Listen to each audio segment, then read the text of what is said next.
Terezinha, querida, hoje o sol amanheceu bonito, num tom de laranja que me lembra os cajus maduros lá do pé que meu pai tinha no sítio.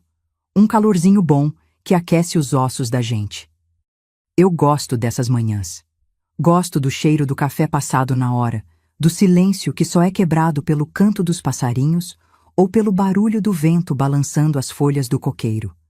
Parece até que a vida sempre foi assim, mansa, serena. Mas a memória, a memória. Ela é feito rio teimoso, que corre por debaixo da terra e, de vez em quando, brota onde a gente menos espera, trazendo consigo coisas que a gente pensava ter enterrado fundo. Às vezes, uma palavra, um cheiro, até mesmo a capa de um livro, é o bastante para me levar de volta. De volta para um tempo em que a vida não tinha essa doçura de hoje. Um tempo em que cada dia era uma batalha silenciosa, travada dentro das paredes de minha própria casa. E o mais doloroso, queridos, é que a arma usada nessa batalha era muitas vezes a palavra de Deus. Aquela mesma palavra que hoje me conforta e me guia. Vocês conseguem imaginar? A Bíblia, o livro que deveria trazer luz, sendo usada como um porrete para ferir a alma? Pois foi assim que vivi por longos e penosos anos. Aquela Bíblia de capa preta, com as folhas amareladas nas bordas, que meu marido, Jeremias, carregava debaixo do braço como um troféu, como a prova irrefutável da sua autoridade, da sua justiça, ou do que ele acreditava ser justo. Eu tinha medo daquela Bíblia. Tinha medo dos seus olhos frios quando ele a abria, dos versículos que ele atirava em minha direção, como se fossem pedras. Pedras que, dia após dia, iam me soterrando em angústia, em um sentimento de pequenez que quase me consumiu por completo. É engraçado, não é? Eu, Terezinha, que sempre fui uma mulher de fé, temente a Deus desde menina, aprendi a temer o livro sagrado. Lembro-me de uma tarde específica.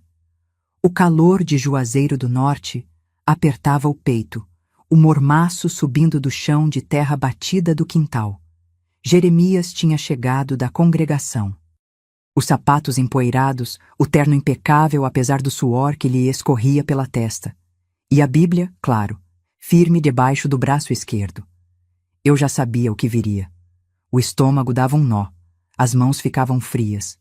Ele não precisava dizer nada. Seus olhos, aqueles olhos, pareciam duas pedras de gelo fincadas num rosto que raramente sorria para mim. Terezinha, ele disse, com aquela voz grave que fazia até as paredes da casa tremerem. Reúna as crianças na sala. Hoje vamos estudar sobre obediência.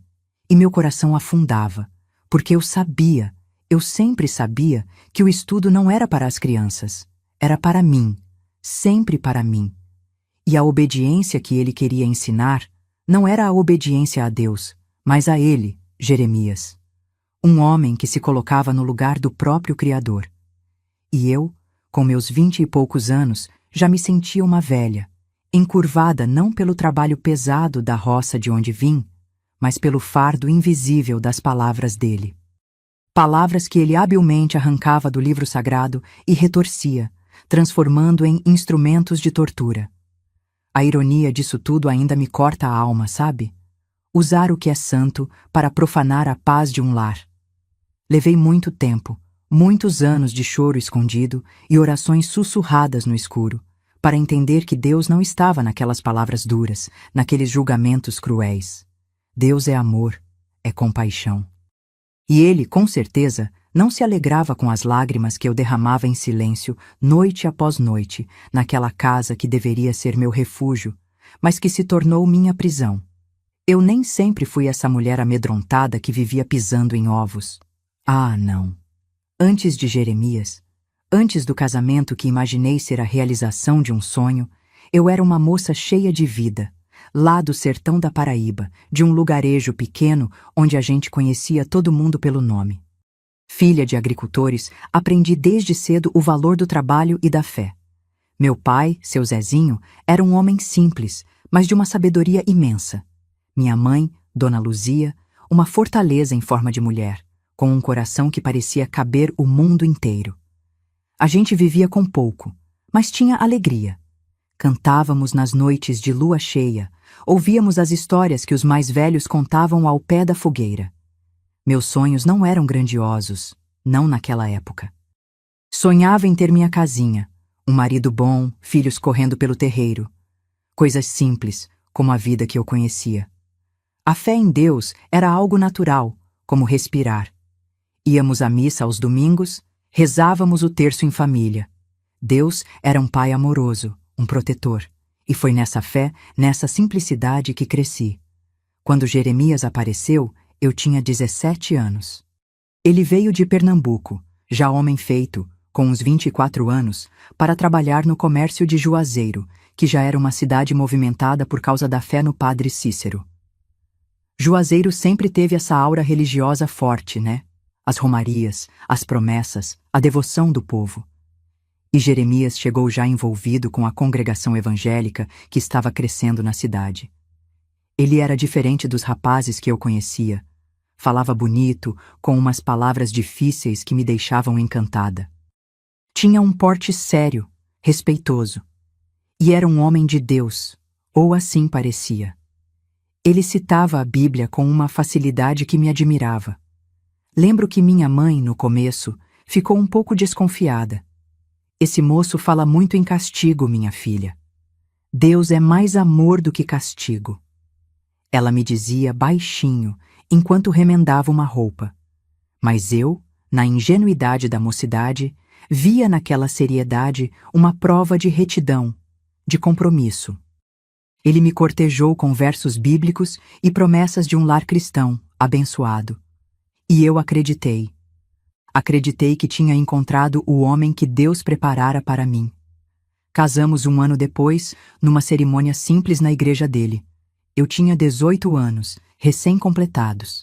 Saí da casa dos meus pais com um coração cheio de esperança e um vestido branco, emprestado pela vizinha. No começo, o começo. Jeremias era atencioso, cuidadoso, parecia se preocupar com meu bem-estar. Lembro que ele me trazia flores, pequenas coisas que encontrava no caminho. Eram tempos mais doces. Mas, olhando para trás, vejo que já havia sinais. Pequenos sinais, quase imperceptíveis, que eu, cega pelo amor e pela idealização, não soube ou não quis enxergar. Ele não gostava que eu visitasse minhas amigas de infância, dizia que eram más companhias. Começou a criticar minhas roupas, achando que eram muito enfeitadas, muito mundanas. Pequenas coisas, como eu disse, mas eram sementes. Sementes de um controle que, aos poucos, iria fincar raízes profundas em nossa vida, em meu coração. Eram os primeiros indícios de que a interpretação que ele fazia da fé não era para nos unir em amor, mas para me colocar sob o seu jugo. A figura de cabeça do lar, que ele tanto prezava, começou a se transformar sutilmente numa tirania disfarçada de piedade. A alegria que eu sentia nos primeiros meses de casada foi, aos poucos, dando lugar a uma cautela constante, a um medo de desagradá-lo, de não corresponder às suas expectativas, que pareciam cada vez mais inalcançáveis. E assim, a menina sonhadora do sertão começou a se encolher, a perder o brilho nos olhos, sem nem mesmo perceber a escuridão que se avizinhava. A transição foi lenta, como uma doença que se instala sorrateira no corpo. Não houve um dia específico em que tudo mudou da água para o vinho. Foi um processo gradual, quase imperceptível no começo, mas que com o tempo se tornou esmagador. Jeremias, aquele homem que eu admirava pela sua aparente devoção, começou a mostrar uma faceta que me assustava. O zelo religioso que antes me parecia bonito tornou-se uma ferramenta de controle. Ele se tornou ancião na congregação, uma posição que lhe conferia ainda mais autoridade, não só na igreja, mas, infelizmente, dentro de nossa casa também. A voz dele, que antes me soava firme e segura, passou a ecoar com um tom de comando, de reprovação constante. Qualquer coisinha, por menor que fosse, era motivo para uma repreensão. Um grão de arroz queimado no fundo da panela, uma poeira esquecida no canto da sala, uma palavra que eu dissesse e que ele julgasse inadequada.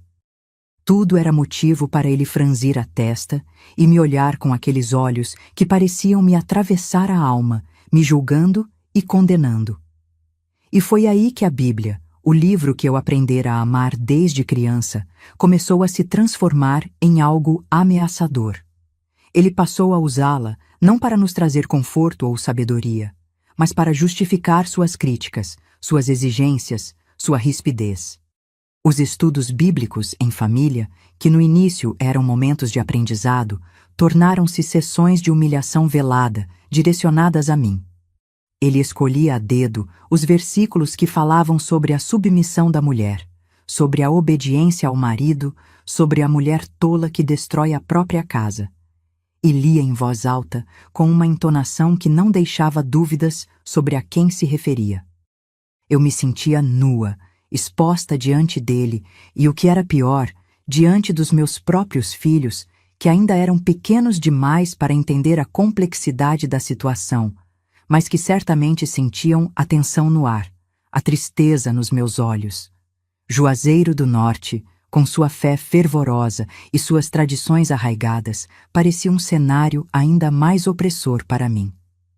A cidade que atraía milhares em busca de milagres e consolo espiritual era, para mim, o palco de um sofrimento silencioso. O calor abafado, as ruas empoeiradas, o som dos sinos da igreja e dos hinos da congregação, tudo isso se misturava à angústia que crescia dentro de mim. Eu tentava racionalizar. Pensava que talvez o erro fosse meu, que eu não era uma boa esposa, uma boa cristã.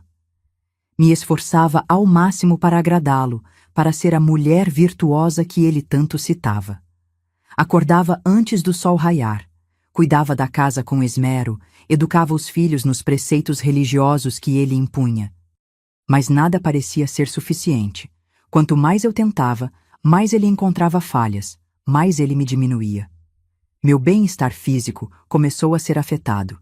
Eu vivia cansada, com uma dor constante na nuca, resultado da tensão que nunca me abandonava. Perdi o apetite, emagreci. O sorriso, que antes era fácil, tornou-se uma máscara que eu usava para esconder a tristeza profunda que me consumia. Os conflitos internos eram torturantes. Eu amava a Deus, mas o Deus que Jeremias me apresentava era um Deus severo, punitivo, que parecia concordar com a forma como ele me tratava. Como conciliar isso com o Deus de amor e misericórdia que eu aprendera a conhecer na minha infância? Eu me sentia confusa, perdida, como se estivesse num labirinto sem saída. O medo se tornou meu companheiro constante. Medo de suas palavras, de seus olhares, de sua presença.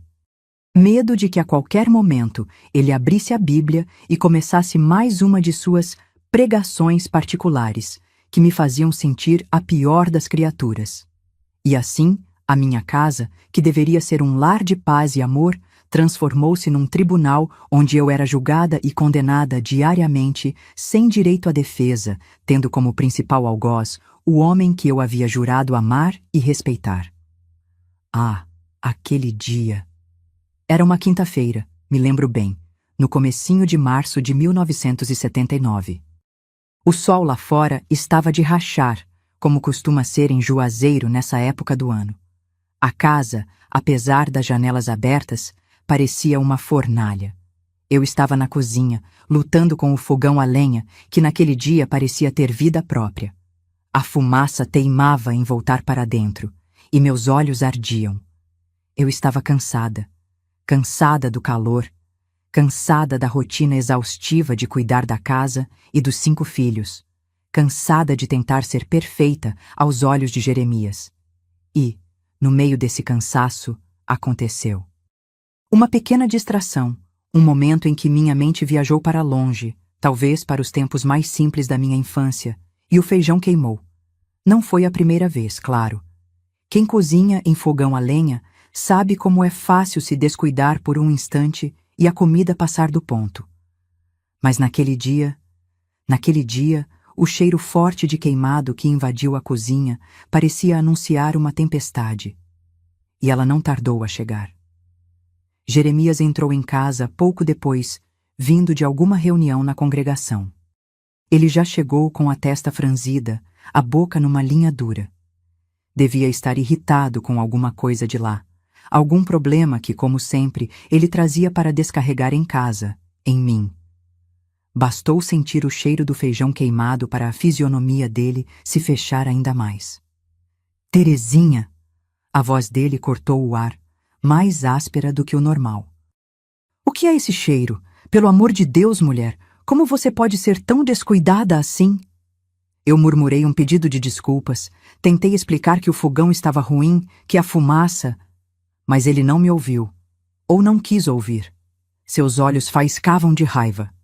Ele caminhou até o fogão, olhou para a panela preta com uma expressão de nojo.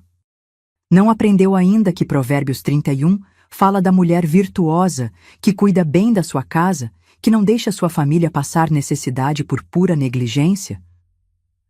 As palavras dele eram como chicotadas, e o pior ainda estava por vir. Ali mesmo, na cozinha enfumaçada, com o cheiro amargo do feijão queimado ainda pairando no ar, ele me ordenou com aquela voz que não admitia contestação. Chame as crianças, todas elas. Quero que vejam o exemplo de mãe que tem. Meu coração gelou. Chamar as crianças para quê? Para testemunharem minha humilhação? Mas eu não tinha forças para desobedecer. Fui até o quintal, onde João Paulo, o mais velho, já com seus 15 anos, tentava consertar uma gaiola de passarinho. Maria das Dores, com 12, ajudava a estender umas roupas no varal. Os gêmeos, Pedro e Paulo, com seus 8 aninhos, brincavam com uma bola de meia.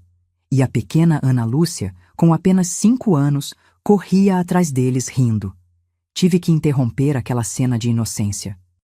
Meninos, venham para dentro. O pai de vocês quer falar. O sorriso sumiu do rosto deles. Eles sabiam. Aquela chamada nunca era para coisa boa. Entramos na sala. Uma sala simples, com poucos móveis, mas que para mim, naquele momento, parecia um palco de tortura. Jeremias já estava lá, sentado na sua cadeira preferida, a Bíblia de capa preta aberta sobre os joelhos finos. Ele nos encarou, um por um, com um olhar severo. As crianças se encolheram, sentando-se no chão de cimento batido, como ele sempre exigia nesses momentos. O silêncio era pesado, cortado apenas pelo zumbido de uma mosca teimosa. Então, ele começou. A voz de Jeremias ecoou pela sala, carregada de uma justiça que só ele parecia enxergar. Vejam só, ele começou, e seus dedos longos e finos percorreram as páginas da Bíblia como se procurassem a sentença exata para o meu crime. Vejam como a mãe de vocês é negligente, como não zela pelo alimento que Deus nos dá com tanto sacrifício. Eu queria sumir, queria que o chão se abrisse e me engolisse. Ali, diante dos meus filhos, dos meus pequenos, eu era exposta, julgada, diminuída a nada. Sentia o rosto queimar de vergonha, mas não ousava levantar os olhos do chão. As palavras dele eram como pedradas, atiradas com força, e cada uma delas parecia abrir uma nova ferida na minha alma, já tão machucada. Eu via pelo canto do olho os olhares das crianças. João Paulo tinha o maxilar cerrado, os punhos fechados ao lado do corpo. Ele já entendia mais das coisas, e eu sabia que aquilo o feria profundamente. Maria das Dores tinha os olhos arregalados, cheios de uma confusão que me partia o coração. Os gêmeos se agarravam um ao outro, assustados. E a pequena Ana Lúcia, coitadinha, começou a choramingar baixinho, sem entender direito o que estava acontecendo, mas sentindo a dor e a tensão que emanavam de mim, do pai, do ambiente. Efésios, capítulo 5, versículo 22. Jeremias continuou, a voz ainda mais alta, como se quisesse que os vizinhos também ouvissem a minha falha. Diz aqui, com todas as letras: vós, mulheres, sujeitai-vos a vossos maridos como ao Senhor. E o que eu vejo aqui? Uma mulher que não consegue nem fazer um feijão direito. Como pode ser submissa em coisas maiores se falha no mais básico? Um nó se formou na minha garganta, me sufocando. Eu queria gritar. Queria dizer que um feijão queimado não me tornava uma esposa ruim, uma mãe negligente. Queria perguntar onde estava escrito que o amor e o respeito eram uma via de mão única. Mas o medo era uma mordaça invisível que me calava. Eu me sentia tão pequena, tão impotente. Era como se eu estivesse me afogando e não houvesse ninguém para me estender a mão. Pelo contrário, o homem que deveria ser meu porto seguro era quem me empurrava para o fundo. Lembro-me de ter pensado, num relance de desespero, nos meus pais, na minha mãe, com sua fé simples e seu coração generoso. O que ela diria se visse aquela cena? Se soubesse o que se passava entre aquelas 4 paredes? Mas eles estavam longe, e eu me sentia completamente sozinha. Aquele evento do feijão queimado, que pode parecer uma coisa banal para quem ouve de fora, foi para mim um divisor de águas. Não porque fosse a primeira vez que Jeremias me humilhava, mas pela crueldade calculada, pela forma como ele usou os nossos filhos como plateia para o seu espetáculo de poder. Ele não estava apenas me punindo por um erro doméstico. Ele estava me quebrando por dentro, sistematicamente, dia após dia. E usava a palavra de Deus, aquilo que eu tinha de mais sagrado, para justificar sua tirania. E tem mais, ele exclamou, folheando a Bíblia com uma fúria contida. Provérbios, capítulo 21, versículo 9. Melhor é morar no canto do telhado do que numa casa espaçosa com mulher rixosa. Rixosa? Eu? Que vivia com medo de respirar mais alto perto dele? A injustiça da acusação era tão grande que me tirou o ar. Mas eu continuei calada, engolindo o choro, sentindo cada olhar das crianças como uma faca em meu peito. Ali, naquela sala abafada, com o cheiro de queimado ainda no ar, eu senti uma parte de mim morrer. A alegria, a esperança, a autoestima. Tudo parecia se esvair, deixando apenas um vazio doloroso e uma sensação de desesperança que me acompanharia por muito tempo. Depois daquela terrível sessão de humilhação por causa do feijão queimado, a vida em casa pareceu mergulhar numa escuridão ainda mais densa. Jeremias não mencionou o episódio diretamente nos dias seguintes, mas sua atitude para comigo tornou-se ainda mais fria, mais distante. Era como se eu carregasse uma marca invisível, a marca da mulher negligente e rixosa que ele havia pintado para os nossos filhos. Eu me sentia constantemente vigiada. Cada passo meu, cada ação, parecia ser analisada sob uma lupa implacável. O silêncio dele era, muitas vezes, pior do que as palavras duras. Era um silêncio carregado de reprovação, que pairava sobre a casa como uma nuvem de tempestade. E eu, para evitar mais conflitos, mais estudos bíblicos humilhantes, redobrei meus esforços para ser a esposa perfeita, a dona de casa impecável. Mas era uma busca inútil, pois a perfeição que ele exigia era inatingível. Quanto mais eu me esforçava, mais tensa e ansiosa ficava. Os meus dias se resumiam a um ciclo interminável de tarefas domésticas, realizadas com um medo constante de errar. O prazer das pequenas coisas, como cantarolar enquanto cozinhava ou contar histórias para as crianças antes de dormir, desapareceu. Eu me movia pela casa como uma sombra, com o coração apertado e um nó permanente na garganta. As crianças também sentiram o impacto. João Paulo, meu filho mais velho, começou a se fechar ainda mais. Ele passava horas no quintal, cuidando dos seus pombos, como se aquelas aves fossem suas únicas confidentes. Seus olhos, antes cheios de curiosidade e alegria juvenil, agora carregavam uma tristeza e uma revolta contida que me doíam na alma. Às vezes, nossos olhares se cruzavam, e eu via neles uma compaixão silenciosa, um entendimento tácito do sofrimento que eu enfrentava. Ele não dizia nada, mas eu sabia que ele estava ali, sofrendo junto comigo, à sua maneira. Maria das Dores ficou mais arredia, mais quieta. Os gêmeos, Pedro e Paulo, pareciam ter perdido um pouco da sua vivacidade infantil, e a pequena Ana Lúcia chorava por qualquer coisinha, como se sentisse a infelicidade que impregnava o ambiente. Dolores, minha cunhada, que morava na casinha dos fundos, percebia minha angústia. De vez em quando Jeremias não estava por perto, ela se aproximava com um copo de água com açúcar, um pedaço de bolo e tentava me consolar com palavras tímidas. Tenha paciência, Terezinha. Homem é assim mesmo, complicado. Jeremias sempre foi cabeça dura, desde menino. Mas Deus está vendo o seu sofrimento, ela me dizia, com os olhos marejados. Eu agradecia o gesto, mas as palavras dela não me traziam muito alento. Paciência? Até quando? E que Deus era esse que via meu sofrimento e permitia que ele continuasse? Essas perguntas martelavam na minha cabeça, me enchendo de dúvidas e de uma solidão profunda. Eu me sentia cada vez mais isolada.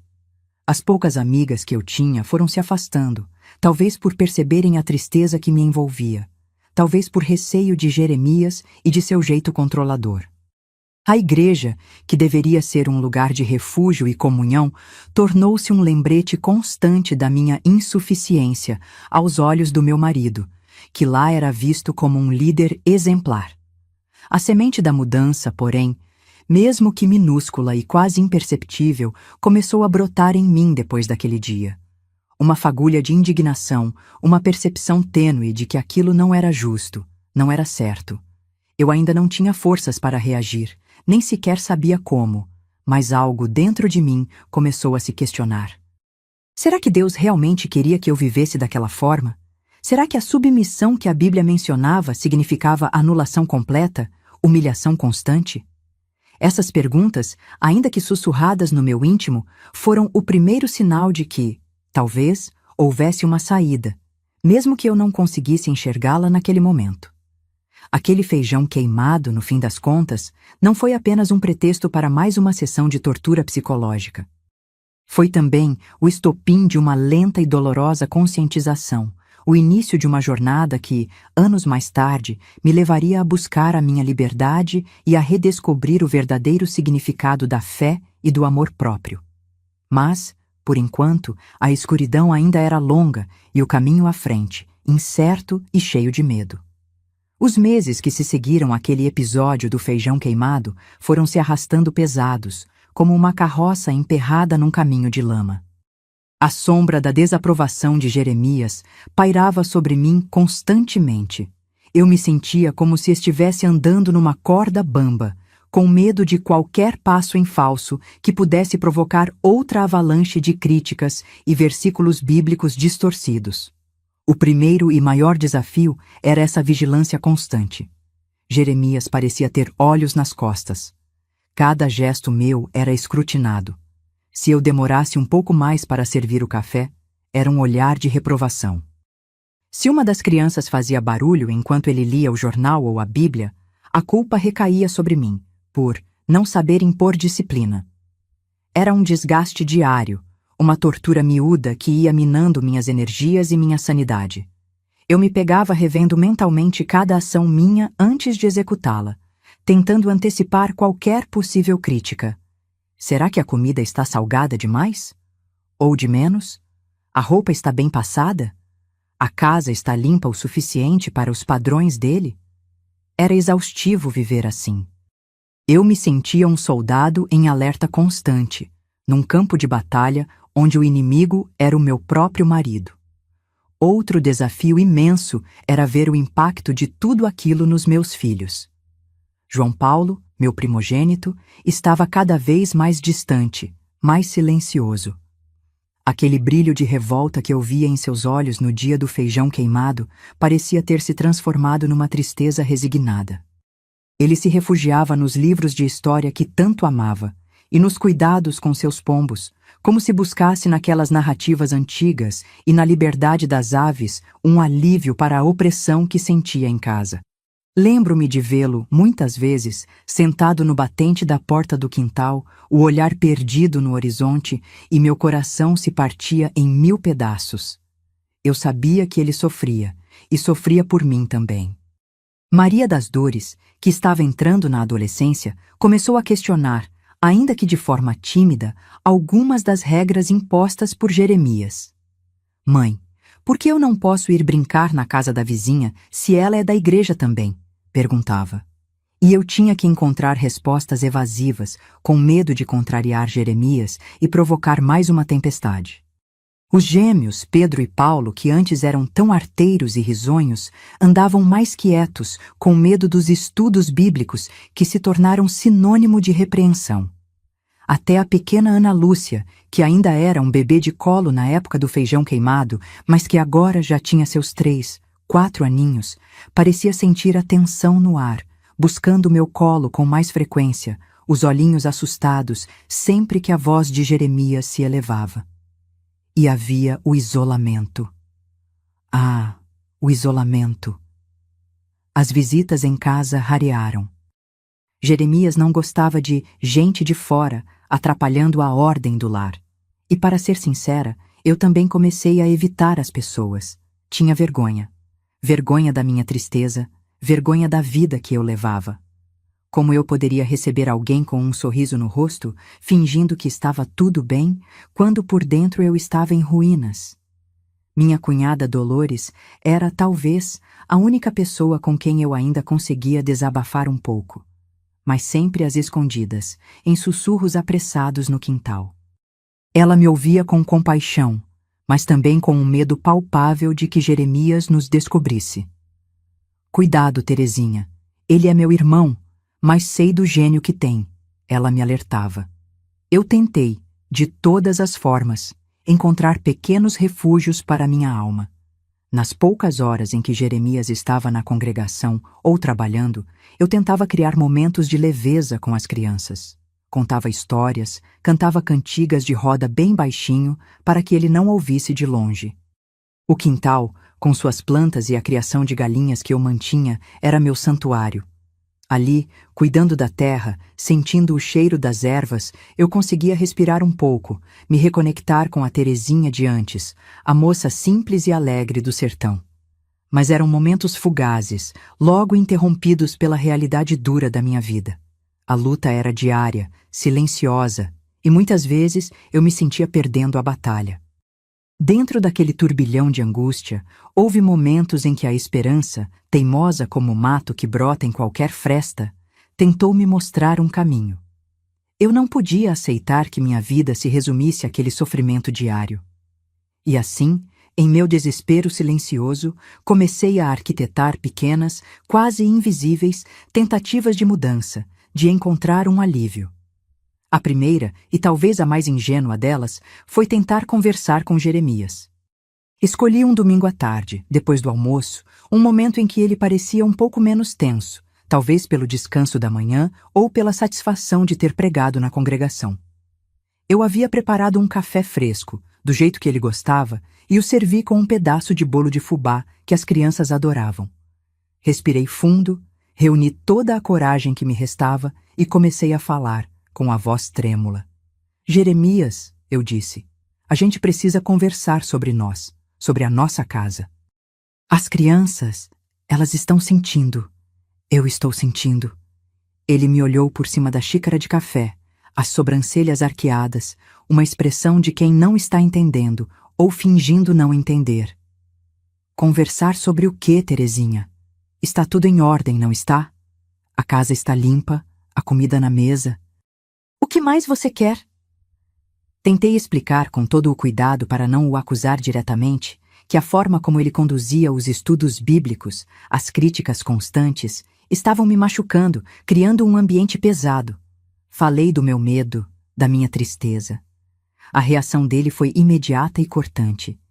Ele pousou a xícara na mesa com força, fazendo o café balançar. Então a culpa é minha agora? Ele disse, a voz subindo de tom. Você está insatisfeita com o zelo que eu tenho pela minha família, com o meu esforço para criá-los no caminho do Senhor? Está me acusando de ser um mau marido, um mau cristão, só porque eu sigo o que a palavra de Deus me ordena? E claro, a Bíblia foi aberta. Ele começou a citar, um após o outro, os versículos sobre a mulher que deve ser grata, sobre a importância da correção, sobre o perigo da rebeldia feminina. Qualquer tentativa minha de argumentar era soterrada por uma nova passagem bíblica, interpretada da maneira mais conveniente para ele. Eu me encolhi, derrotada. Aquela tentativa de diálogo não só falhou miseravelmente, como piorou as coisas. Nos dias seguintes, ele ficou ainda mais vigilante, como se minha tentativa de expressar meus sentimentos fosse uma prova da minha rebeldia e da minha ingratidão. O impacto emocional dessa falha foi devastador. Senti-me ainda mais impotente, ainda mais sozinha. Se nem mesmo uma conversa calma e respeitosa era possível, o que mais eu poderia fazer? Outra tentativa, ainda mais discreta, foi buscar um tipo de conselho velado. Eu não tinha coragem de procurar o pastor da congregação dele, pois sabia que ele daria razão a Jeremias. Mas comecei a frequentar, às escondidas, algumas reuniões de oração de senhoras numa igrejinha católica mais afastada do nosso bairro. Eu ia com a desculpa de comprar algum aviamento para costura no centro e dava uma escapulida. Eu não contava minha história abertamente, mas ouvia com atenção os testemunhos de outras mulheres, buscava nas palavras do padre alguma luz, algum consolo. Nessas breves idas, eu conheci Dona Cecília, uma senhora de mais idade, muito doce, que parecia ter um olhar que lia a alma da gente. Um dia, criei coragem e, de forma muito vaga, comentei sobre como era difícil manter a paz no lar quando o marido era muito exigente na fé. Dona Cecília me olhou com seus olhos bondosos e disse: "Minha filha, Deus é pai, não é carrasco. A fé que oprime não vem dele." Aquelas palavras, tão simples, ecoaram fundo em mim. Mas como aplicar isso na minha vida? Como enfrentar Jeremias, um ancião respeitado, com base numa frase ouvida numa igreja de outra denominação? O medo das consequências era paralisante. E assim, essa tentativa também não resultou numa mudança prática imediata. Apenas plantou mais uma semente de questionamento, uma dúvida sobre a retidão absoluta que Jeremias tanto proclamava. Essas primeiras falhas me deixaram num estado de profunda desesperança. Parecia que não havia saída, que eu estava condenada a viver naquela prisão emocional para sempre. Mas, mesmo sem perceber, cada tentativa frustrada, cada porta que se fechava, me ensinava algo. Ensinava sobre a rigidez de Jeremias, sobre a impossibilidade de um diálogo franco e, principalmente, sobre a necessidade de encontrar forças dentro de mim mesma, já que a ajuda externa parecia tão distante ou ineficaz. As minhas tímidas e frustradas tentativas de buscar algum alívio ou mudança não passaram despercebidas por Jeremias. Embora eu tentasse ser o mais discreta possível, especialmente em relação às minhas idas à Igreja Católica, ele tinha uma maneira de farejar qualquer coisa que fugisse ao seu controle absoluto. Minha tentativa de diálogo sobre a nossa vida familiar, que resultou numa explosão de versículos e acusações, serviu apenas para aumentar a sua desconfiança. Ele começou a me questionar com mais frequência sobre onde eu ia, com quem falava. Qualquer demora minha na rua, mesmo que fosse para comprar o pão, era motivo para um interrogatório velado, cheio de insinuações sobre más influências e desvios do caminho do Senhor. O ambiente em casa tornou-se ainda mais pesado. Aquele breve momento de esperança que senti ao conversar com Dona Cecília se esvaiu rapidamente diante da realidade opressora do meu lar. Jeremias, como se para reafirmar sua autoridade abalada pela minha ousadia em questioná-lo, intensificou os estudos bíblicos familiares. As sessões se tornaram mais longas, mais frequentes, e o foco principal era sempre a submissão da esposa e os perigos da mulher tola, que, segundo ele, eu estava me tornando. Ele parecia ter um prazer sádico em me ver encolhida, em observar o medo nos olhos dos nossos filhos. Era como se a minha angústia alimentasse a sua sensação de poder. E foi nesse período que surgiu um novo e doloroso desafio: o afastamento gradual de João Paulo. Meu filho, que sempre fora meu companheiro silencioso, meu olhar de cumplicidade naquelas horas difíceis, começou a se isolar ainda mais. Ele já não me procurava para conversar, mesmo que fosse sobre os pombos ou os livros. Passava a maior parte do tempo trancado no quartinho dos fundos, que ele transformara em seu refúgio particular. Eu entendia que era a forma dele de se proteger, de não explodir diante das injustiças que via o pai cometer. Mas para mim, aquele silêncio era uma faca a mais no meu peito. Eu sentia que estava perdendo meu filho, que a opressão de Jeremias estava criando um abismo entre nós. Maria das Dores, por sua vez, começou a demonstrar uma rebeldia mais aberta, ainda que sutil. Respondia às vezes com um monossílabo quando Jeremias lhe dirigia a palavra, ou revirava os olhos disfarçadamente quando ele começava suas pregações. Eu temia por ela, pois sabia que Jeremias não toleraria insubordinação por muito tempo. Mas, por outro lado, uma pequena parte de mim admirava aquela coragem que eu mesma não tinha. Os gêmeos e Ana Lúcia pareciam cada vez mais assustados com a dinâmica familiar, buscando meu colo e meu carinho como se eu fosse o único porto seguro num mar de tempestade. Contudo, em meio a tanto sofrimento e a tantos desafios novos, comecei a tirar alguns aprendizados importantes, ainda que dolorosos. O primeiro foi que eu não podia esperar que Jeremias mudasse. Suas convicções eram rígidas demais, seu orgulho inabalável. Ele genuinamente acreditava estar certo, e qualquer tentativa minha de mostrar o contrário era vista como um ataque à sua fé e à sua autoridade. Eu precisava parar de idealizar um diálogo que nunca aconteceria. O segundo aprendizado, talvez o mais crucial, foi que a minha força teria que vir de dentro. Ninguém de fora parecia capaz de me ajudar de forma efetiva. Dolores me oferecia consolo, mas também tinha seus próprios medos e limitações. As palavras de Dona Cecília eram um bálsamo, mas não uma solução prática para o meu dia a dia. A mudança, se viesse, teria que partir de mim, da minha capacidade de encontrar uma brecha naquela muralha de opressão. Eu comecei a observar mais, a observar Jeremias, suas reações, seus pontos fracos, se é que ele os tinha. Comecei a guardar minhas emoções mais para mim, a não demonstrar tanto a minha dor, pois percebi que isso, de alguma forma, o fortalecia. Foi um aprendizado duro, que exigiu que eu construísse uma espécie de casca, uma armadura interna para sobreviver. E por fim, comecei a questionar, de forma mais profunda e séria, a interpretação que Jeremias fazia da Bíblia. Seria Deus realmente aquele ser punitivo e implacável que ele pintava? Ou haveria outra forma de entender aquelas palavras sagradas? Essa dúvida, essa semente de uma fé mais autônoma, começou a criar raízes em mim, mesmo que eu ainda não soubesse como alimentá-la. A luta era árdua e as vitórias raras e pequenas. Mas aos poucos, uma nova Terezinha começava a despertar sob os escombros da antiga. Uma Terezinha mais cautelosa, mais observadora e, quem sabe, no futuro, mais forte. Os anos foram se passando e a vida em nossa casa seguia esse ritmo tenso e opressor.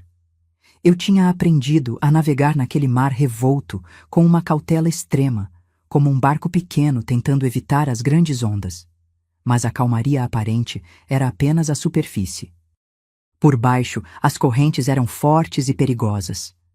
A tensão aumentava progressivamente, de forma quase imperceptível no dia a dia, mas que, olhando em retrospecto, era como uma panela de pressão acumulando vapor, prestes a explodir. Jeremias parecia cada vez mais entrincheirado em suas certezas, em sua interpretação particular da fé. Sua posição na congregação lhe conferia um status que ele prezava acima de tudo, e qualquer coisa que pudesse arranhar essa imagem de homem de Deus era rechaçada com veemência. Dentro de casa, sua autoridade era absoluta, incontestável, e ele fazia questão de demonstrá-la a todo momento. As crianças cresciam, e com o crescimento vinham os questionamentos, as tentativas de afirmar suas próprias identidades. Isso, para Jeremias, era um desafio direto ao seu controle. João Paulo, agora um rapaz entrando na juventude, já não conseguia mais disfarçar sua repulsa pela forma como o pai me tratava. Os embates entre eles, antes velados, começaram a se tornar mais frequentes, mais diretos. Lembro-me de noites em que, durante os estudos bíblicos, João Paulo ousava fazer perguntas incômodas. Pai, por que o Senhor só lê os versículos que falam da submissão da mulher e nunca os que falam do amor e do cuidado que o marido deve ter com a esposa? A Bíblia não fala disso também? Jeremias ficava lívido. Respondia com rispidez, acusando o filho de rebeldia, de estar sendo influenciado por más leituras e amizades mundanas. Aqueles momentos eram terríveis para mim. Eu via a coragem do meu filho, mas temia as consequências. Temia que Jeremias, em sua fúria, pudesse se tornar ainda mais severo. Maria das Dores também não ficava atrás. Questionava as proibições, a falta de liberdade, o excesso de rigidez. Por que as filhas dos outros irmãos da igreja podem participar de certas atividades e nós não? Ela perguntava, com uma ousadia que me deixava de cabelo em pé. A resposta de Jeremias era sempre a mesma. Porque nesta casa, quem dita as regras sou eu, e as minhas regras são baseadas na palavra de Deus. Vocês estão aqui para obedecer, não para questionar. O medo em mim era constante, um nó frio no estômago que nunca se desfazia. Eu temia pela segurança emocional dos meus filhos, temia pela minha própria integridade. Comecei a ter pesadelos frequentes, onde Jeremias me perseguia com a Bíblia na mão, os olhos brilhando de fúria. Acordava suando frio, o coração disparado. A atmosfera em casa era tão carregada que qualquer pequena faísca poderia causar um incêndio. Uma louça quebrada, um atraso no jantar, um olhar que Jeremias interpretasse como desafio. Tudo era motivo para uma nova crise, uma nova sessão de humilhações. Eu me sentia cada vez mais encurralada. A ideia de que algo precisava mudar, de que eu não poderia continuar vivendo daquela forma, começou a se fortalecer em mim. Mas como? Eu não tinha para onde ir, não tinha recursos próprios. Dependia totalmente de Jeremias. A sociedade da época, especialmente numa cidade do interior como Juazeiro, não via com bons olhos uma mulher que abandonasse o marido, não importava o motivo. Eu seria julgada, condenada, ostracizada. E meus filhos? Como eu poderia sustentá-los? Esses pensamentos me paralisavam.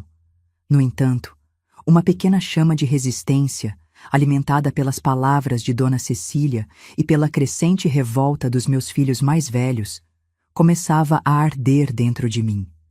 Eu não sabia como, nem quando, mas sentia que o limite estava próximo. Eu comecei a orar de uma forma diferente, não mais pedindo paciência para suportar, mas pedindo coragem para agir. Pedi a Deus que me mostrasse um caminho, uma saída daquela escuridão.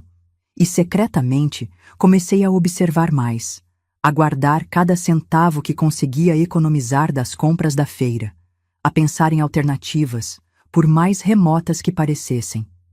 Era uma preparação interna, silenciosa, quase inconsciente. Eu estava no olho do furacão e sentia que a tempestade final estava prestes a desabar. E foi em outubro de 1985, numa noite que começou como tantas outras, que o inevitável aconteceu. A panela de pressão, finalmente, explodiu. Era uma terça-feira, se não me falha a memória, aquele fatídico dia de outubro de 1985. O dia correu como tantos outros, uma sucessão de tarefas domésticas, cuidados com as crianças e a tensão constante da espera pela chegada de Jeremias. Mas havia algo diferente no ar, uma premonição ruim que me apertava o peito. A pequena Ana Lúcia, minha caçula, amanhecera febril e chorosa. Passei a maior parte do dia com ela no colo, tentando baixar a febre com compressas de água fria e chás caseiros que aprendi com minha mãe.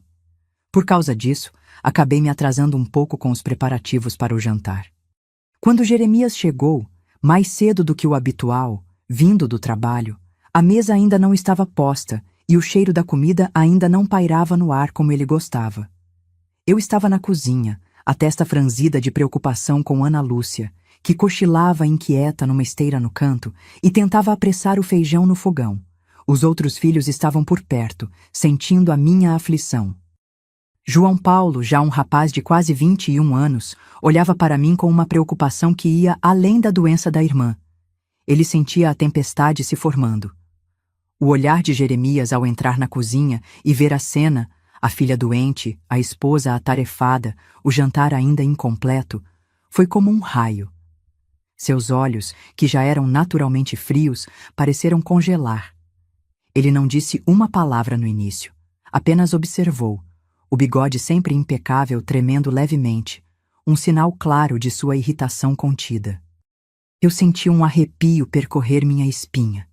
Tentei me justificar, a voz embargada pela ansiedade. Jeremias, me desculpe o atraso. Ana Lúcia não passou bem o dia, esteve com muita febre. Ele me cortou antes que eu pudesse terminar a frase. E por acaso a doença de uma criança é justificativa para negligenciar suas outras obrigações, Terezinha? A casa precisa continuar funcionando. Os outros filhos precisam comer. Onde está o seu zelo, a sua organização de mulher cristã? O tom dele era baixo, quase sibilante, o que era ainda mais assustador do que seus gritos. Eu sabia o que viria a seguir. Era o prelúdio das suas sessões de humilhação. Meu coração começou a bater descompassado. Um misto de medo e uma estranha resignação tomou conta de mim. Medo do que ele diria, do que faria. E resignação porque, no fundo, eu já esperava por aquilo. Era sempre assim. Qualquer deslize meu, por menor que fosse, por mais justificável que fosse, era transformado numa falha moral, numa prova da minha inadequação como esposa e mãe. Pedi aos filhos mais velhos que fossem para a sala. Tentei, inutilmente, proteger Ana Lúcia daquela atmosfera pesada, mas Jeremias foi taxativo. Todos, quero todos na sala, inclusive a doente, que aprendam desde cedo as consequências da negligência. Aquelas palavras foram como um soco no meu estômago. Arrastar minha filha febril para aquela sessão de tortura psicológica era crueldade demais. Mas o que eu podia fazer? Minha vontade era pegar Ana Lúcia no colo e fugir dali, correr para longe, para qualquer lugar onde a voz de Jeremias não pudesse nos alcançar. Mas minhas pernas pareciam chumbadas ao chão. Uma onda de adrenalina misturada com um desespero profundo me invadiu. E pela primeira vez em muito tempo, senti uma faísca de algo diferente do medo. Era raiva. Uma raiva fria, contida, mas que estava ali, borbulhando sob a superfície. Naquele momento, enquanto eu caminhava lentamente para a sala, com Ana Lúcia aninhada em meus braços, eu senti que algo dentro de mim estava prestes a se romper. Eu não sabia o que, nem como, mas a corda estava esticada ao máximo. Eu olhei para João Paulo, que nos seguia com o rosto pálido e os punhos cerrados. Em seus olhos, eu vi não apenas a preocupação, mas também uma determinação sombria que espelhava a minha própria agitação interna. A preparação para o clímax não foi apenas naquela noite, naquele instante. Foram anos de dor acumulada, de palavras não ditas, de lágrimas engolidas. E tudo estava prestes a transbordar. A sala estava mergulhada numa penumbra cortada apenas pela luz fraca de um único bico de luz no teto. O silêncio era tão denso que se podia ouvir a respiração nervosa das crianças. Jeremias sentou-se em sua poltrona, a Bíblia já em suas mãos, como um juiz prestes a proferir uma sentença. Nós nos sentamos no chão, como de costume. Eu com Ana Lúcia febril em meu colo, tentando protegê-la do frio do piso e da frieza que emanava do pai. Ele folheou as páginas com uma calma teatral que só aumentava a nossa angústia. Seus olhos percorreram cada um de nós, demorando-se em mim com uma expressão de severa reprovação. Então, ele começou. A voz dele, grave e imponente, encheu a sala, cada palavra cuidadosamente escolhida para ferir, para humilhar. Estamos aqui reunidos mais uma vez, ele disse, para refletir sobre a importância da diligência e do cuidado com a família. Infelizmente, nem todos nesta casa parecem compreender a seriedade desses deveres. Ele me olhou diretamente. Vocês estão vendo como sua mãe é preguiçosa? Ele perguntou às crianças, como se eu não estivesse ali, como se eu fosse um objeto de estudo, um mau exemplo a ser dissecado. Como não tem amor verdadeiro pela família? Deixa uma filha doente e, ainda assim, não consegue cumprir com suas obrigações básicas de manter a casa em ordem e o alimento preparado no tempo certo. As palavras eram como ácido, queimando minha alma. Eu baixei a cabeça, o rosto corado de vergonha e raiva. Sentia os olhares dos meus filhos sobre mim, e isso era a pior parte. O olhar de pena de Maria das Dores, o olhar confuso dos gêmeos, o choro baixinho de Ana Lúcia, que se agarrava a mim como se buscasse proteção. E o olhar de João Paulo? Ah, o olhar de João Paulo. Era uma mistura de fúria e impotência que refletia o meu próprio estado de espírito. Jeremias abriu a Bíblia com um gesto solene. Vamos ver o que a palavra de Deus nos diz sobre isso. 1 Timóteo, capítulo 5, versículo 8. Ele fez uma pausa dramática, como se estivesse prestes a revelar uma verdade incontestável. Está escrito aqui: mas, se alguém não tem cuidado dos seus, e principalmente dos da sua família, negou a fé, e é pior do que o infiel. Pior do que o infiel. Aquelas palavras ecoaram na minha mente como uma sentença de morte. Eu, que dedicava cada minuto da minha vida àquela família, que suportava tudo em silêncio por amor aos meus filhos, era comparada a uma infiel, a alguém que negou a fé. Era demais. Era insuportável. Senti as lágrimas vindo aos meus olhos, mas lutei para não chorar. Não ali, não na frente dele, não na frente dos meus filhos. E foi nesse momento, quando eu achava que não aguentaria mais, que o inesperado aconteceu. Um movimento, um som. João Paulo. Meu filho, meu menino franzino, que sempre parecera tão quieto, tão resignado, levantou-se do chão. Ele se ergueu devagar, mas com uma firmeza que eu nunca tinha visto nele antes. Os olhos dele, os mesmos olhos castanhos do pai, mas agora faiscando com uma luz diferente, uma luz de indignação e coragem, encararam Jeremias diretamente.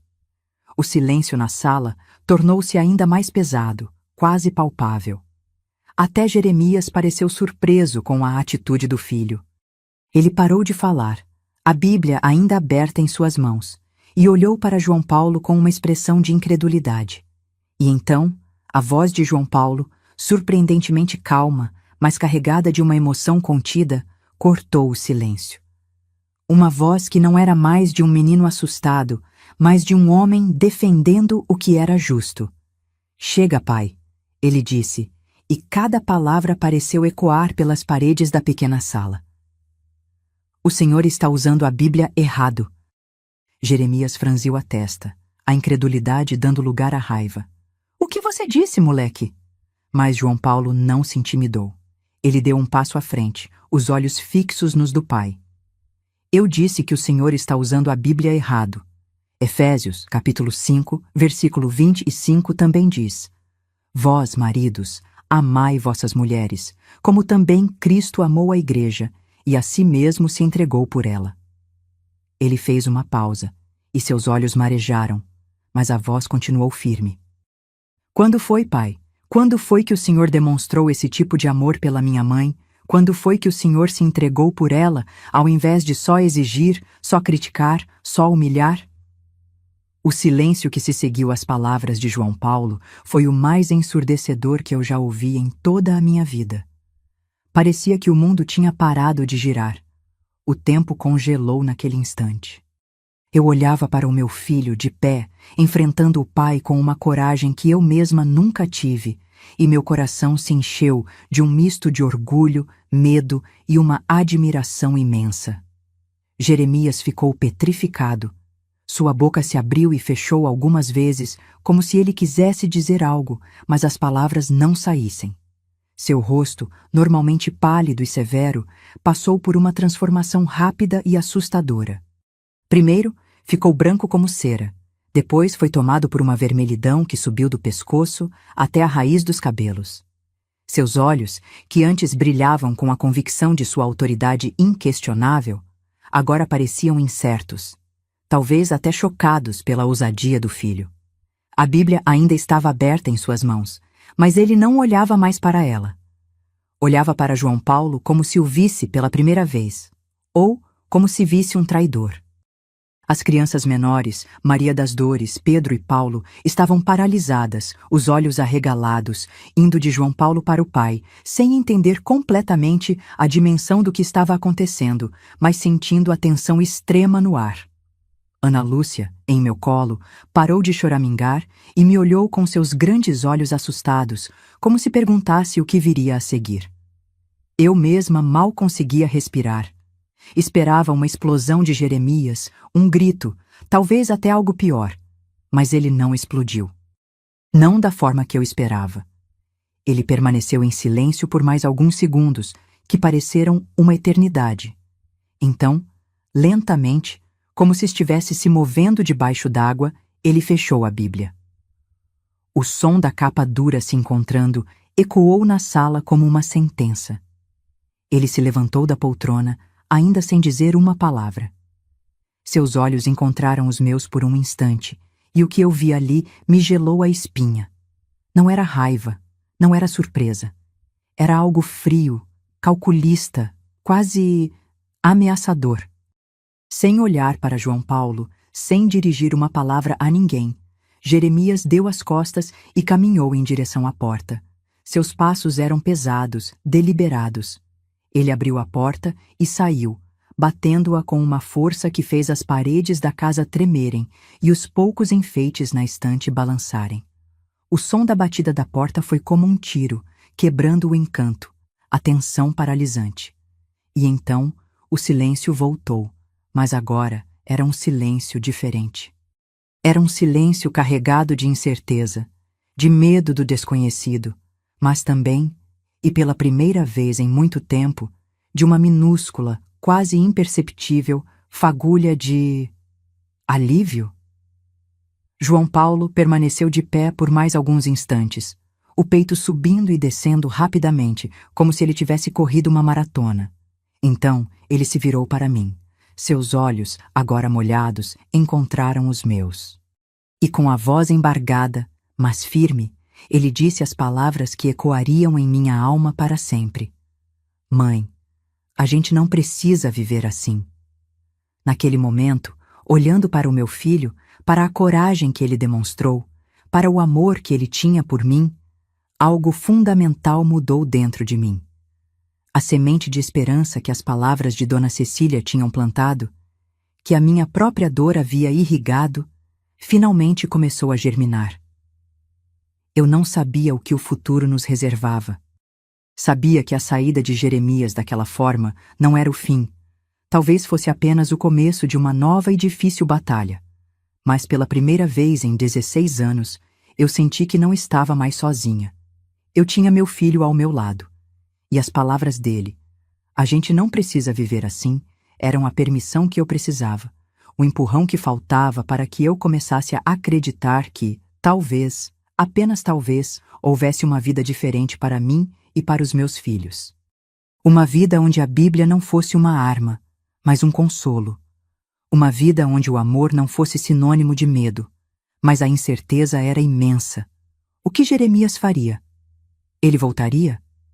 E se voltasse, como seria? A noite que se seguiu foi longa, cheia de cochichos, de lágrimas contidas e de um medo que se misturava a uma estranha e nova sensação de possibilidade. Aquela noite, após Jeremias sair batendo a porta, foi uma das mais longas da minha vida. As crianças, assustadas, se aninharam ao meu redor, como pintinhos buscando o calor da mãe. João Paulo, apesar da bravura que demonstrou, estava pálido e exausto.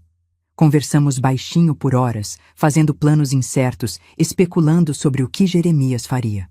A incerteza era um monstro que nos rondava. E ele voltou. 3 dias depois. Foram 3 dias de um silêncio pesado em casa, quebrado apenas pelo choro eventual de Ana Lúcia e pelas minhas tentativas de manter uma normalidade impossível para as outras crianças. Quando Jeremias retornou, ele estava diferente.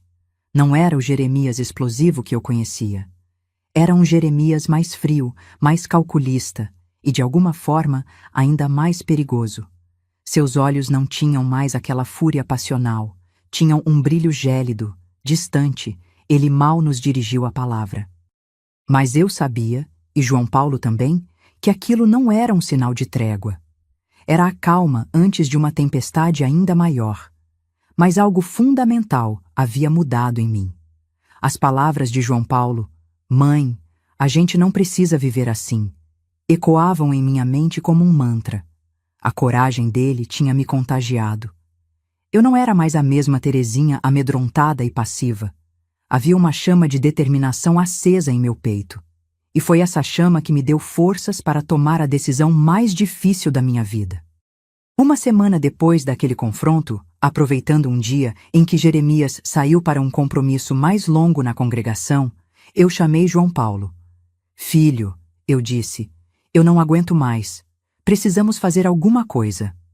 Ele me olhou com uma seriedade que ia além da sua pouca idade. "Eu sei, mãe." E eu pensei numa coisa.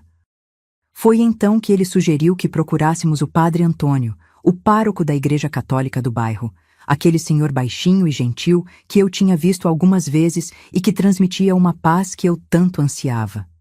Eu hesitei. Jeremias descobriria.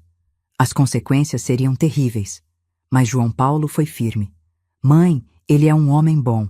As pessoas falam muito bem dele. E ele não é da congregação do pai. Não vai ficar do lado dele." No fundo, eu sabia que era a única chance.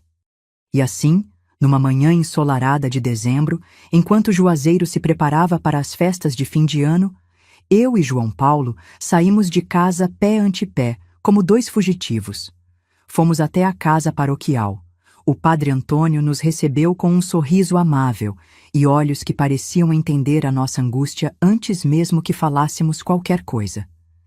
Serviu-nos um café forte e doce, com biscoitos de nata, e nos ouviu. Ouviu por quase 2 horas. Eu contei tudo. Desde o início do casamento, as pequenas mudanças, o controle crescente, a forma como Jeremias usava a Bíblia para me humilhar, o medo constante, a dor dos meus filhos. João Paulo complementava minha história, falando da sua própria perspectiva, da sua revolta, do seu amor por mim. Quando terminei, eu estava exausta, como se tivesse tirado um peso enorme das costas. O padre ficou em silêncio por um momento, os olhos fixos nos meus, cheios de uma compaixão que me aqueceu a alma. Então ele disse, com uma voz suave, mas firme: "Minha filha Terezinha, meu filho João Paulo, o que vocês viveram foi uma grande provação. Mas Deus não é castigo. Deus é amor, é misericórdia. Nenhuma palavra sagrada, seja ela qual for, deve ser usada para ferir o coração de um filho seu, para oprimir ou humilhar. A fé que não liberta, que não traz paz, não é a verdadeira fé." Aquelas palavras foram como um bálsamo para minha alma ferida. Ele nos ofereceu abrigo na casa paroquial por uns dias, até que pudéssemos encontrar um lugar para ficar. Disse que nos ajudaria a encontrar um quartinho para alugar, que mobilizaria a comunidade para nos doar alguns móveis e alimentos. Saímos de casa na manhã seguinte, bem cedo, antes que o sol nascesse por completo. Levei apenas 2 trouxas de roupa, uma para mim e outra para as crianças, e algumas poucas economias que eu havia conseguido juntar ao longo dos anos, escondidas num pote de açúcar. Dolores, minha cunhada, estava no portão, os olhos vermelhos de choro. Ela me abraçou forte. "Vai com Deus, Terezinha. Eu entendo. Que você encontre a paz que merece." As crianças menores não entenderam direito o que estava acontecendo, mas me seguiram em silêncio, confiantes. O medo era grande, mas a esperança era ainda maior. Os primeiros tempos foram muito difíceis. Moramos num quartinho alugado nos fundos de uma casa, úmido e apertado. Eu comecei a trabalhar como lavadeira e passadeira para fora e fazia faxinas nas casas de algumas senhoras que o padre Antônio me indicou. O dinheiro era pouco, mal dava para o sustento, mas era nosso, era fruto do meu suor, da minha dignidade. E pela primeira vez em muitos anos, eu sentia que podia respirar. João Paulo, para ajudar, conseguiu um emprego como entregador numa mercearia depois da escola. Ele se tornou o homem da casa, meu braço direito, meu apoio constante. Ver a dedicação e a maturidade dele me dava forças para continuar. A ressignificação da minha fé foi um processo lento, gradual. Eu ainda tinha medo de abrir a Bíblia, medo de que aqueles versículos voltassem a me assombrar. Mas aos poucos, com a ajuda do Padre Antônio, com as conversas que tínhamos, comecei a redescobrir o Deus de amor da minha infância. Um Deus que acolhe, que perdoa, que conforta. Comecei a ler a Bíblia sozinha, em silêncio, buscando nela não as regras e os castigos, mas as palavras de esperança e de consolo. E lentamente, minha autoestima, que havia sido esmagada por anos de humilhação, começou a se reconstruir. Cada elogio pelo meu trabalho, cada sorriso dos meus filhos, cada pequeno gesto de carinho e respeito que eu recebia, era um tijolinho a mais na reconstrução da minha identidade. Eu aprendi que era forte, que era capaz, que merecia ser feliz. A luta foi longa, e as cicatrizes daquele tempo nunca desapareceram por completo. Mas eu sobrevivi, eu me reergui. E mais importante, ensinei aos meus filhos que nenhum tipo de abuso, físico ou emocional, deve ser tolerado, especialmente quando ele vem disfarçado de piedade ou autoridade religiosa. Hoje, olhem só para mim. Estou aqui, com meus 74 anos bem vividos. Tenho minha casinha, simples, mas cheia de amor e de netos correndo pelo quintal nos fins de semana. Criei meus 5 filhos com muita luta, sim, mas também com muita dignidade. Eles se tornaram homens e mulheres de bem, trabalhadores, honestos. João Paulo, meu herói particular, virou professor de história, como ele sempre sonhou. Nunca se casou, diz que ainda está aprendendo, como ele mesmo fala, o que é um lar de verdade, sem gritos e sem medo. Mas ele é um tio maravilhoso para os sobrinhos, um filho presente e amoroso. Maria das Dores é enfermeira, cuida dos doentes com uma dedicação que me enche de orgulho. Os gêmeos, Pedro e Paulo, seguiram caminhos diferentes. Um é marceneiro, como o avô, meu pai. O outro, motorista. Mas são ambos homens de família, pais dedicados. E a minha caçula, Ana Lúcia, aquela que adoeceu no dia da grande reviravolta, hoje é uma mulher forte, advogada, defensora das causas justas. Quem diria, não é? Olhando para trás, para tudo o que vivi, a dor ainda aperta o peito de vez em quando. Especialmente quando ouço certos versículos da Bíblia sendo citados de forma dura, julgadora, mas eu aprendi a separar o joio do trigo. Aprendi que as palavras sagradas são como água. Podem tanto dar vida quanto afogar, dependendo das mãos que as manejam e da intenção do coração. E o coração de Jeremias? Bem, eu rezo para que ele tenha encontrado a paz, onde quer que esteja. Ele morreu há uns 10 anos, me contaram. Sozinho, amargurado. Nunca me procurou para pedir perdão, nunca tentou se reaproximar dos filhos, e eu, sinceramente, já não guardo mais rancor. Guardo apenas a lembrança de um homem que talvez em sua própria cegueira, em sua própria dor vinda de uma criação rígida e violenta que ele mesmo sofreu, não soube amar.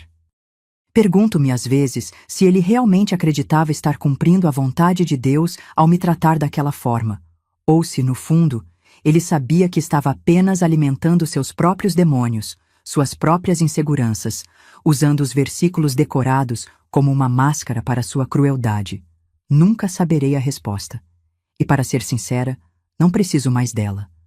A minha paz não depende mais de entender os motivos dele. A Bíblia continua sendo meu livro de cabeceira. Mas hoje, eu a leio com outros olhos, com outro coração. Busco nela o conforto, a sabedoria, a esperança. Busco o Deus de amor que o Padre Antônio me reapresentou. Aquele Deus que sussurra em nosso coração palavras de encorajamento, não de condenação. E ele fala muito mais alto nos gestos de bondade, nos abraços apertados dos meus netos, no cheiro do café passado com carinho, do que nos gritos de julgamento que um dia me fizeram tanto mal. A lição mais preciosa que aprendi nessa longa jornada e que eu gostaria de deixar para vocês é esta: não permitam que ninguém, absolutamente ninguém, use a fé, a religião ou qualquer outra desculpa para diminuir vocês, para roubar a sua paz, a sua dignidade. Deus é amor. E onde há medo, onde há opressão, onde há humilhação, Deus não está. Busquem a sua força interior. Ela existe, mesmo que escondida sob camadas de dor e desesperança. E não tenham medo de pedir ajuda. Sempre haverá uma mão estendida, um coração compassivo, um Padre Antônio em algum lugar, pronto para ouvir e para mostrar que existe, sim, um caminho de luz, mesmo depois da mais escura das noites.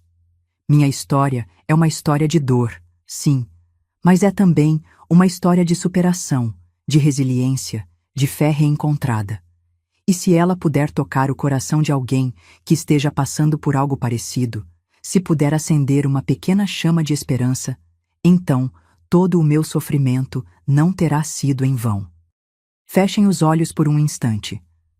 Imaginem a força que reside em cada um de vocês, a capacidade de reescrever a própria história, de transformar a dor em aprendizado.